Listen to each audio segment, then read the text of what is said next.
नमस्कार, मी उमेश भेरे. आपण पाहतात अग्रलेख.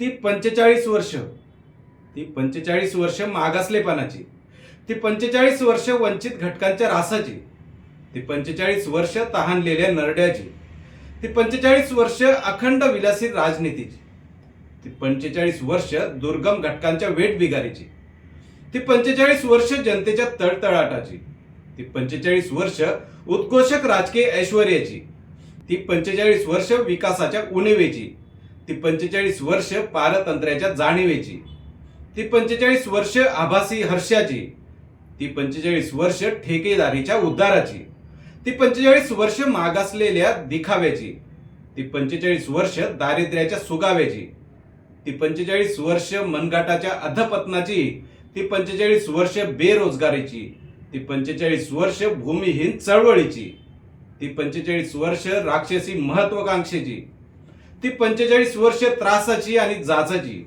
ती 45 वर्ष शोषिकतेची, ती 45 वर्ष भंपक आश्वासनांची आणि तीच 45 वर्ष आपण दरोडा आणि परोडा घराण्यांना सहन करतोय, तीच 45 वर्ष आळीपाळीच्या राजकारणाची, तीच 45 वर्ष सध्या आपल्याला दिसतात आमदार दौलत दरोडा यांच्या अकार्यक्षम, असंवेदनशील, बेरंग कार्यपद्धतीत पाहायला मिळत आहेत.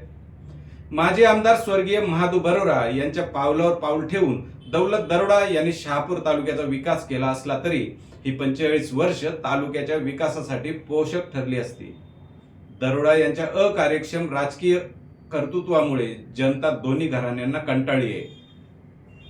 एका आमदाराने विकास कामे आणायची, दुसऱ्या टर्मला दरोडा यांनी निवडून यायचे आणि तीच विकास कामे मोठमोठे प्रकल्प दाबून ठेवायचे. ही वांझोटी राजनीती तालुक्याच्या ऱ्हासाला कारणीभूत ठरत आहे. त्यामुळे आता ही दोन्ही घराणी नकोच, आपल्याला तिसरा पर्याय हवा या जिद्दीने आता जनताही या निवडणुकीत उतरली आहे. शिवसेनेतून बंडखोरी केलेले अपक्ष उमेदवार अविनाश शिंगे, जिजाऊ विकास पार्टीच्या रंजना उगडा किंवा मनसेचे हरिचंद्र खंडवी यांच्यातील कोणीही चालेल, पण दरोडा आणि बरोरा घराणे नकोच असं जनतेला वाटतंय. या दोन्ही घराण्यांनी गेली 45 वर्ष आपल्याला गृहीत धरलंय, तू नाहीतर मी, मी नाहीतर तू. पण शहापूरच्या जनतेला पर्याय नाहीच असे आमदार दौलत दरोडा बाहेरच्या जिल्ह्यात जाऊन भाषणात सांगतात.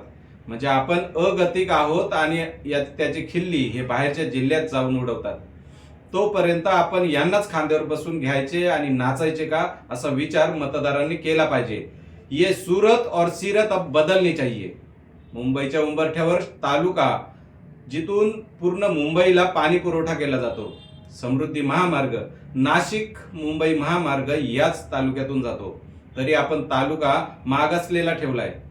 अजून एक आमदार जन्माला आला नाही ज्याने तालुक्याच्या विकासासाठी 2 तास मुंबईचं पाणी अडवलंय, ज्यानं मुंबई नाशिक महामार्ग अडवलाय, समृद्धी महामार्ग वेठीस धरलाय.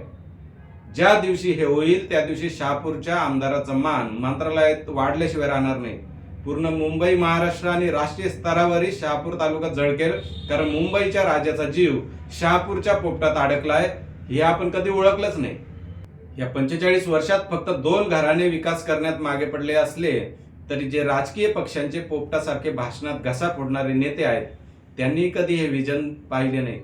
सामाजिक, राजकीय, पत्रकारिता क्षेत्रातील कोणीही या लोकप्रतिनिधींचे कान टोचणारे पुढे आले नाहीत.